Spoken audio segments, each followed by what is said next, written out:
তোমার ফলাফলটা কি তুমি এবার একটু দেখো।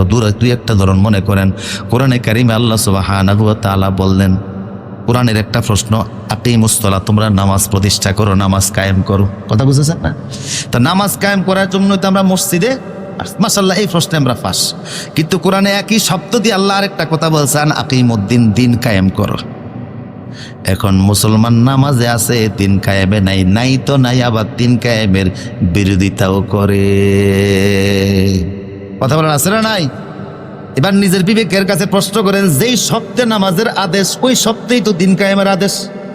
কথা করেন না? একটা প্রশ্নে আপনি টিকলেন, আরেকটা প্রশ্নে কথা কন না, আরেকটা প্রশ্নে ফলাফলটা কি আসবে কন্ত দেখি। হাসরের পরে যায় না, এনি দেখেন না। আমার প্রিয় সুদীপ, এই জন্য আল্লাহ কোরআনে এক আয়াতে বলছেন, ইকরা কিতাবাকা কাফা বিনাফসিকা আল-ইয়াওমা আলাইকা হাসিবা। হাসরে আমলনামা কিন্তু তোমারে দিয়ে আমি পড়াবো। হাসরে আমলনামাটা তোমারে দিয়েই পড়াবো। তুমি সেদিন দেখবা কোরআনের প্রশ্নপত্রে কি ছিল আর তোমার জিন্দেগিতে কি ছিল।